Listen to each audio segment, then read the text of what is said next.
Okay, am I crazy, or is this actually like a very striking look for me? Like, should I be wearing more Masquerade masks in my day-to-day? Oh my god, hey, it's me, Mickey Joe Theatre, by the way. Welcome back to my theatre-themed YouTube channel, or hello to you on podcast platforms. I didn't want you to be confused as to who I was, like I'm Hilary Duff in a Cinderella story. My entire identity has been disguised by the obscuring of a couple of inches around my eyes. And listen before you try and tell me, Mickey Joe, that is not a Phantom of the Opera-looking mask whatsoever. Wait until I tell you about today's theatrical news, because we are going to be talking about the return of the Phantom of the Opera to New York. Sort of. Now, this is not really breaking theatrical news, both because by the time you're seeing this video, I think it's going to be a couple of days old, and also because this is a news story that has been very gradually unveiling over the past few months, not least of all because Andrew Lloyd Webber has basically put the news out there into the universe of his own accord, as the man tends to do. But I have been waiting for some sense of official confirmation and dates and details and whatnot before finally talking about it on here. So here is the deal. Phantom of the Opera is coming back to New York City, but not as a full-fledged Broadway musical, not to the Majestic Theatre, not in its traditional staging, not in its traditional two-act theatrical format. Instead, we are getting off-Broadway immersive Phantom. What the hell does that mean? I still have no idea, but we're going to do our best to try and find out together. Because in one of the more exciting days of my career, I have been emailed a note from the Phantom of the Opera, from the opera ghost himself. It's signed OG. Oh, I can die happy. I will say the whole thing is in cursive, which makes it quite challenging to read. But that is what we are going to be talking through today, as well as all of the other details that have been announced about the return of Phantom to New York with Masquerade, as the show is called, I believe, for technical, legal, and copyright reasons. And further to that, I want to tell you a little bit about what the marketing rollout for this production has been so far, because it has been just so involved and so fascinating, and we absolutely need to talk about it. But in the meantime, I'm hugely intrigued as to what everyone's thoughts are with this. Are you a Phantom fan? And if so, are you A, excited about this, or B, completely indifferent to the idea of this different version of the Phantom of the Opera? Or are you an immersive theatre fan who didn't really love Phantom but are excited about this? Where do you fall in this Phantom immersive Venn diagram? Let us know in the comments. In the meantime, if you want to stay up to date on all of the theatrical news happening worldwide, make sure that you are subscribed right here on YouTube or following me on podcast platforms, where truthfully you can find almost all of my content without the fun costumes to go with it. Anyway, let's read this note from the Opera Ghost and find out a little bit more about immersive Phantom.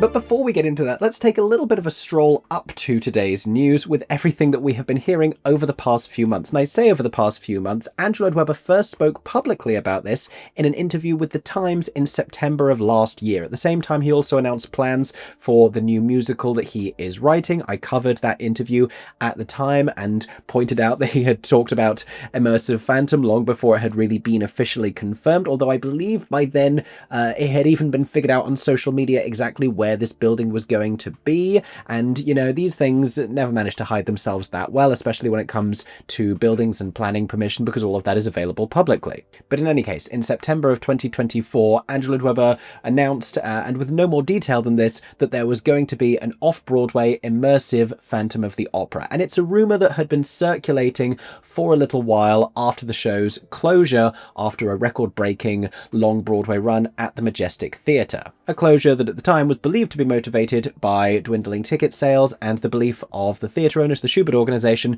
that they could install a more lucrative tenant subsequently. Gypsy is now playing there after a major renovation. Gypsy, which interestingly enough is scheduled to conclude its limited run later this year, and it's intriguing to consider which show might go into the Majestic after Gypsy. The rumours of the full Phantom of the Opera musical returning to Broadway have never really gone away. Some people have been saying it's going to be Phantom and Love Never Dies. People love to gossip about the possibility of Phantom's demise and its comeback. And in truth, there had been two different immersive Phantom of the Opera rumours circulating, because there was talk at one point of the prolific immersive theatre company Punch Drunk developing a non-musical version of Gaston Leroux's The Phantom of the Opera as an immersive theatrical experience at the same time. There is no confirmation at this point as to whether or not that's happening. But this one definitely is, because over the last few months, there has been a whole marketing rollout preparing people for the arrival of the Phantom to Manhattan. And this has has been mainly playing out on social media, particularly on TikTok, with, I believe, a couple of very eager and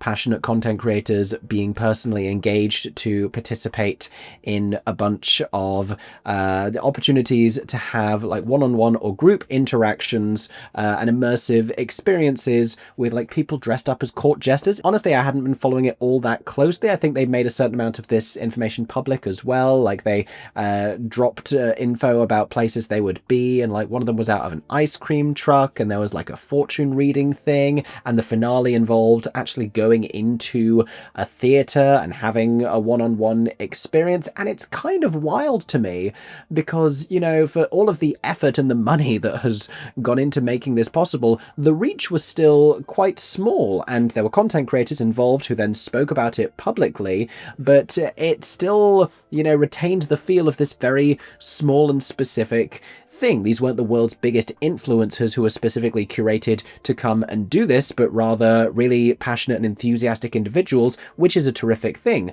But it gave the feel of something very indie and underground, which may have been deliberate. And this is a point that I will return to later, remind me if I forget to, but it speaks to a certain amount of budget, and that's going to be key. All of this leading up to the Tony Awards, when the Phantom of the Opera himself, and I have no idea who it was wearing the mask, was walking the carpet at the Tony Awards. I was watching Frank DeLella's coverage of the carpet when he interviewed Andrew Lloyd Webber, and there was a hilariously sticky interaction with Frank, his co-host Jessica Vosk, and Lord Lloyd Webber about the concept of the Phantom being on the carpet, and Andrew giving his very best acting performance, as we've seen many times in his career. And listen, he's a very talented composer, but I did have to cringe the littlest bit as he asked them earnestly whether they thought he ought to skip the Tony Awards for fear of his life being in danger, and asking them whether there were any chandeliers in Radio City Music Hall. In any case, after all of this, we now finally have the details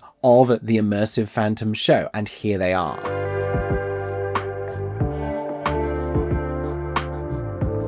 So I'm going to read to you the note that I have been sent from the opera ghost. Fondest greetings, I think is what it says. Honestly, cursive, the whole thing. Like, I'm doing my best here. It has been brought to my attention, if you're dyslexic reading this, you're screwed, I hate to tell you, that you are a respected purveyor of mass communication. It has been brought to my attention that you are a respected purveyor of mass communication. And I know that this is coming via a PR company who have sent this to me, but I am flattered by the opera ghost nonetheless. I have need for certain messages to be disseminated. I have need for certain messages to be disseminated. Honestly, what if I transcribed this first, then sat down to make a video about it? I have need for certain messages to be disseminated concerning my grand masquerade, with a capital M, that's the title of the show. An elaborate presentation that continues the story of my legend following my untimely and unwise eviction from the Majestic Theatre. That's pointed. I'm curious as to whether that is meant literally. When we say continuing the story of my legend following my eviction from the Majestic, do we mean just continuing to tell the same legend, or continuing the legend like a sequel? Because we've done that before with Love Never Dies. I don't actually expect that that's what this is. I think it's the first thing, where it's like continuing to tell the same story over and over and over again. If that time I tried to kidnap a soprano, let's carry on. In fact, you know what? That's unfair of me to say tried to kidnap a soprano. He did very successfully kidnap her 2 times. I have selected you to aid me in this matter. I am both honoured and terrified. Here are the instructions for my intended guests. So this is what you need to know if you are planning to attend Masquerade, the immersive off-Broadway Phantom experience. I feel like there's still so much more that we need to know before the arrival instructions, but we're getting right to it. You are strongly advised to sign my ledger by the 30th of June. That's a pre-sale. Sign up for pre-sale access and information is what he means there. But you know, he's from a different time. That's how they spoke. This will ensure you will be granted access to my production during the 6 weeks I have elected to present it to a very fortunate few. Everyone was shook by this when this was first announced. Everyone was saying, it's only running for 6 weeks? How could it only be running for 6 weeks? The wording here, after all, says, during the 6 weeks I have elected to present it to a very fortunate few. Now, here is the thing. All of this is worded obviously in a very ostentatious and poetic sort of a way. I don't think that means what people think it means. I think what that means is during this 6-week period, the access is more exclusive, whether it's going to be invited guests, influencers, media personalities, etc., as well as those who sign up for priority and pre-sale access. I do believe concretely it's going to continue beyond the 6 weeks. Why do I believe this? Well, they're renovating an entire off-Broadway space that I think used to be like an art gallery, I believe, and I'll tell you the exact address of this building in just a moment, but I don't see why they would go to the trouble and the expense of doing that if they weren't planning a lengthier run. I also hear anecdotally, off the record, except for the fact that I'm saying it into a microphone right now, that cast members for this, whose names I am not willing to reveal at this time, have been contracted for a 6-month period. And you'll remember that I mentioned earlier that all of the marketing that they did sounded expensive, and those wouldn't be expenses that could be justified for a 6-week limited run of an immersive off-Broadway experience. I do believe, just like Heather's off-Broadway, that this is inevitably planned to continue much further than that initial time period. And I hope so anyway, because I want to check this out for myself, and I don't plan to be in New York during those 6 weeks. Now, here are some more details. The following requirements must be strictly adhered to, and whenever you go to any kind of an immersive experience or like a secret cinema type of a thing, because it's interactive, because the audience is slightly more on display, because you are in the space and moving around, there are usually more requirements of you, because you are also part of the illusion and part of the aesthetic and the atmosphere, and there are different kind of rules of engagement because you're engaging more closely with the thing. Here are those rules. You must dress in black, white, or silver, or a combination of these colours. The black and white does not offend or particularly surprise me whatsoever. Silver, I think, is a little bit rogue, just because everything that I'm picturing is very like Judy Jetson, Space Age, Drag Race Runway, or Lady Gaga, and I really don't know, like jewelry and like glittery is one thing, but like I don't know why immediately I went to like double stretch silver lame. I don't know why that's where my head went to in the first instance, but allegedly you could turn up wearing that, and you know they wouldn't be able to turn you away because technically, but yes, you can dress in black, white, or silver, or a combination of these colours. You must at all times conceal your face, as I have done so here. A masquerade mask in black, white, or silver is required. Oh, not red either. I thought for sure they were going to be black, white, or red. I guess they really don't want the audience members to stand out here. If you want to be the snazziest person at Immersive Phantom, then you have your work cut out for you, because they really don't want you to pop. Although again, the silver is throwing me. And evidently this is a masquerade mask I would not be able to wear to Immersive Phantom, although I do have a black one in the next room. It may or may not surprise you to learn I'm a man who owns several different masquerade masks. And here's the slightly egregious detail. Bring your own or purchase one at the door. And for die-hard regular theatregoers of immersive experiences, this is a little bit of a curveball, because there have been previous shows that have involved mask wearing, Sleep No More being one of the most obvious, where these masks have been provided. So it's a little bit of an unexpected detail that guests are expected to bring their own masks or be required to purchase one. It would be one thing if they were going to be provided free of charge, but to be specific about the kind of masquerade mask that you need to wear or demand you to purchase one in addition to the ticket price does feel a little bit egregious. Finally, a word of advice. Do not wear high heels. Does that mean heels at all, or specifically high ones? Whilst in certain circumstances these can be appropriate, they could be treacherous as you tread the secret catacombs and dark crannies, that's what that word is, that I have prepared for you, which sounds, again, intriguing, slightly escape room-esque, and I don't know why that wasn't a scenic element of this that I had been thinking about, because in my head, up to this point, it was just going to be a lot of like backstage dressing rooms and mirrors and smoke, and then eventually you make it onto the roof and he's there on the other side of like a statue singing sadly about how Christine doesn't want to bang him as much as she does her childhood sweetheart who has a perfectly normal face, and then maybe you go back downstairs again. Maybe there are snacks. If you couldn't tell, I'm very excited about the whole thing. Further instructions will follow at my pleasure. I remain your obedient servant, O.G. Ba ba ba ba ba. Yes, that was a Hamilton reference. Now, there is more information about this that has been announced because I've seen the internet reacting to it, but whatever it is, it was not part of that email. Let's see what else we can find by scouring the internet. So there's an article from Greg Evans in Deadline that pretty much just summarizes the information as we've just talked through it. Oh, a little bit of a mistake from me there. Dates for the 6-week run have not been announced. I just assumed in my head that it was going to be over the summer, but there was nothing to suggest that. Ticket sales are going to start on June 30th, but we don't yet know exactly when this is going to be. Maybe I will be in town. This article also very helpfully lists the address for the experience. It's a building at 220 West 57th Street, a little bit higher than the Midtown Manhattan Theatre District, that formerly housed the multi-floored Lee's Art Shop. The building has undergone extensive renovations for the production, and all the while it's been thoroughly reported on TikTok by people walking past and seeing everything that was going on as much as they could from the street. Now, there's a little more information here about prices as well as an age requirement. So entry prices start at, get ready for this, $195. I know. And I guess the thing is that when you are ticketing a Broadway production, you have different seating tiers. And so if there are cheaper prices, those tend to be the further back, the to the side, the up in a higher level, whatever.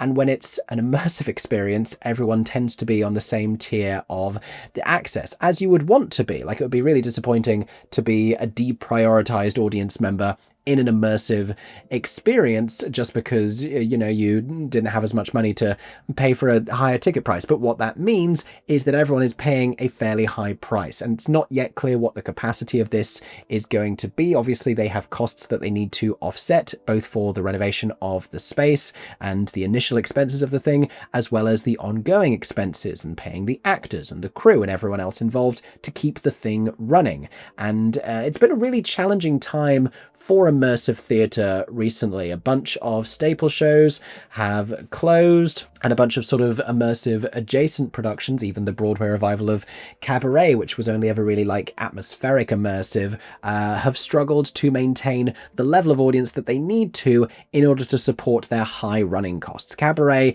never did terribly in terms of its box office, but it enduringly was just such an expensive production. So $195 each, and it's at that point that you really do begrudge the mask not being included with the ticket price. At the very least, I feel like it would be easier to say, here, Mr. Phantom, take $195 of my hard-earned dollars, but do I get a nice souvenir mask at least? Like, I know you're getting the experience, and I'm sure that it's going to be very exciting and very fancy. It had better be good for $195, but I just think if you were getting a mask alongside that, it would sweeten the deal somewhat, rather than the sour taste left in the mouth by arriving not having brought a mask, because you know not everyone is going to pay attention to the exact requirements of this event. Not everyone reads the terms and conditions of these things, and then finding out at the doorway that you need to pay God knows what kind of additional fee in order to buy a mask. What will be included in the ticket price, however, is a flute of Taittinger champagne that guests will be welcomed with. This is a 21 plus event, which is going to come as a disappointment to some young fans of the show. You have to be 21 years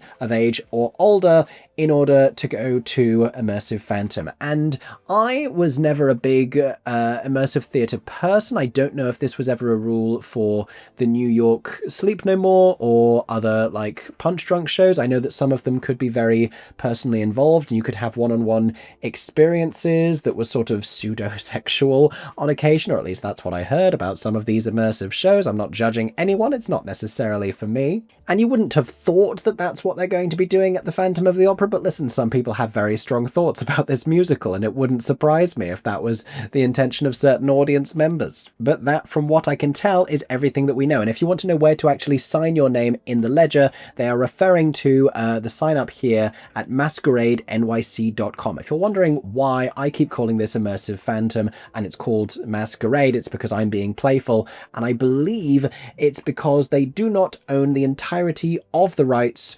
to the Phantom of the Opera as a musical, in terms of everything that's tied up in that, in terms of original designs and title treatment. They very possibly have the rights, you would assume, to the music, because I believe Lloyd Webber is involved with this, but not necessarily Sir Cameron Mackintosh, the two of them having always been co-producers on The Phantom of the Opera. I think this is a Lloyd Webber project. I don't think Cameron's involved, which I think makes it hard for them to access everything within The Phantom of the Opera, which is why we're not seeing that title artwork treatment, which is why we're not hearing the full title. It will be interesting to see to what extent the designs are different. I imagine that they will be. Is it going to be a different kind of a mask, really? Like the Phantom mask that you always see in the marketing is a full face one like this. The one that you see on stage is a half face one. And there's a story that goes with that as well. I can't remember if it was prompted by Michael Crawford or prompted by director Hal Prince. Somebody's going to immediately have an answer for me in the comment section. I've read the story before, but often in other media depictions of the Phantom of the Opera story, like the Charles Dance one, you do tend to see a fuller facial mask. So I am wondering if that's the version that we might see at Masquerade.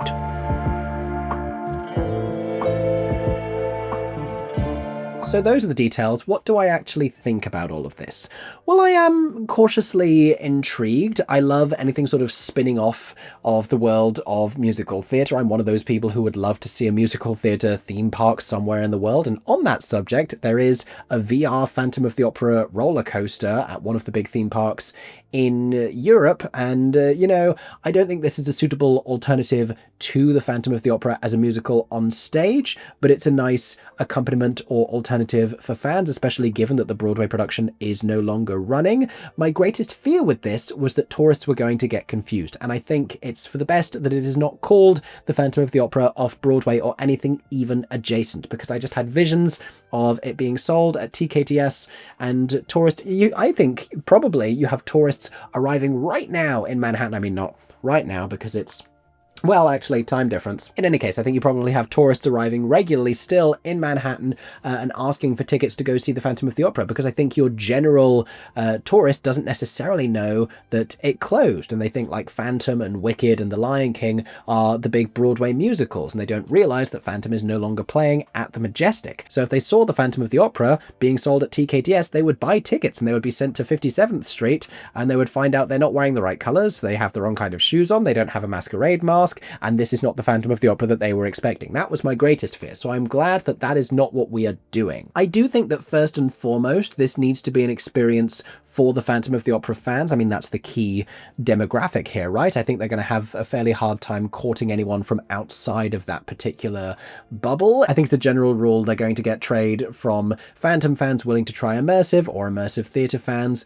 willing to go try the new Phantom thing, but certainly not a lot of individuals who are alien to either of those concepts. If you don't like immersive theatre and you don't like Phantom of the Opera, then there's no real reason why you would want to go and do the immersive Phantom of the Opera, unless it becomes this hugely talked about thing on social media. I'm curious as to what extent people will be allowed to film things and capture content, because it has the possibility to go kind of viral. And say what you will about the mainstream popularity of musical theatre, but it has the capacity to go viral on social media. We have heard all of those Death Becomes Her trending sounds on TikTok, not to mention the whole Rachel Zegler balcony performance currently happening, and admittedly that one is free, and that's a big part of the attraction, is that you can just go and stand outside the Palladium and listen to her sing Don't Cry For Me Argentina, rather than having to pay $195 to get into this former art shop in order to have Phantom sing in your face, basically. Although, God help me, every time I describe this experience hypothetically, I do get a little bit more intrigued by it. Anyway, all of that to say, if this is going to be an experience for the fans, I do wish that it was at a slightly more accessible ticket price, because $195 is a lot of money, and it's unclear at this point how justifiable that is in terms of the duration, in terms of what else it gets you. There's a flute of Tattinger champagne, so you can add that into the mix and kind of discount it, but then that could also be an optional thing that not everyone may necessarily want to buy into. What happens if you're someone who doesn't drink alcohol? Then it kind of feels like you're paying an inflated ticket price for something that you don't even want in the first place. Not to mention the expenses of potentially having to go out and buy new items of clothing, although presumably everyone owns something at least semi-fancy in black or white, as well as, of course, the obligatory masquerade mask.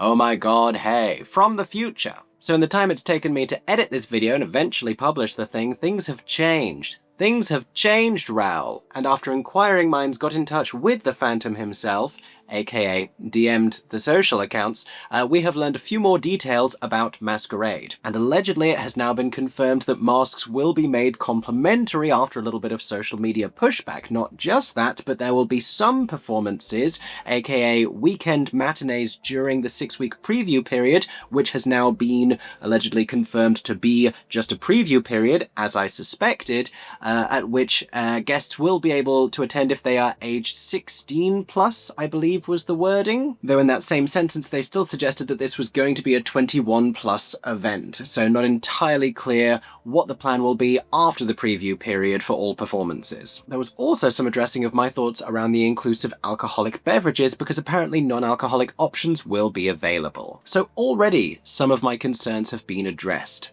But that's not all. I had another letter from the opera ghost. Don't worry, I'm not going to try and read out the entire thing, because that didn't work well the last time, but he confirmed that Diane Paulus will be directing Masquerade. Essentially, it was a press release where they're confirming the creative team, and what's going to come next is the cast. At such time as this, that has not yet been confirmed. I'm hearing more and more exciting names rumoured by the day, like legit Broadway credits names, so that's very exciting. You can't imagine that a lot of off-Broadway immersive shows would have access to that kind of casting caliber if they weren't like the Phantom of the Opera. But also, if we can just dwell on the Diane Paulus of it all for just a second. Diane Paulus, who, if you don't know, directed not only Waitress, but also the Broadway revivals, the award-winning Broadway revivals of Hair and Pippin. She is someone who understands theatrical atmosphere very, very well, and I think she's a very exciting name to be linked to this production. It gives the whole thing not only huge theatrical credibility,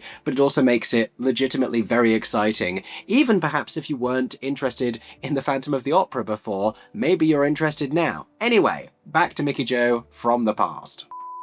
But my understanding here is that they are casting legit musical theatre performers, and that we're going to have Phantom and Christine obviously in the mix. I feel like my version of what I would want immersive Phantom to be is a little different to what everyone else wants from it, because I think everyone else wants just like the Phantom and Christine lustful fan fiction moments and the rowl of it all and the complicated love triangle and the rhapsodic singing and all of the heaving and the capes and the random fedora that he puts on at one point, and a little bit of magic and appearing and disappearing. I also think inevitably there is a decent amount of horror just key to the story, really, like a huge amount of gory and shocking murder and like falling chandeliers and sudden corpses that have been hung from the top of the stage. And yet the immersive Phantom experience I would like to have is getting to meet the managers of the Opera Populaire, getting to hang out in their office as they're trying to deal with the PR nightmare unfolding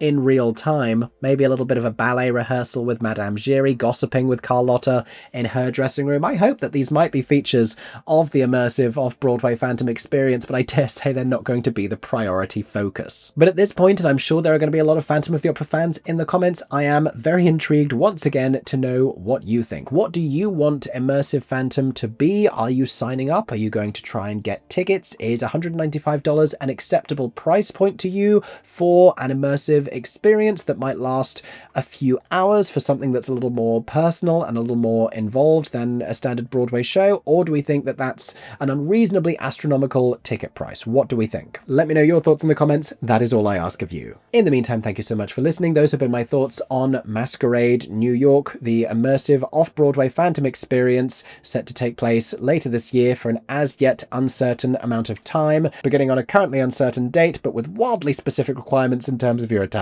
As the rest of this news unfolds, you can bet that I will be talking about it here on social media, either right here on YouTube or on podcast platforms where you can subscribe or follow me, or over on the other social media platforms if it's slightly smaller updates, for example on my Instagram or TikTok pages, where you can find me also at Mickey Jo Theatre. In the meantime, this mask has become surprisingly warm, and that's all I have to say. So thank you so much for listening to this theatrical news update, and I hope, as always, that everyone is staying safe and that you have a stagey day. For 10 more seconds, I'm Mickey Jo Theatre. Oh my god, hey. Thanks for watching, have a stagey day. Subscribe!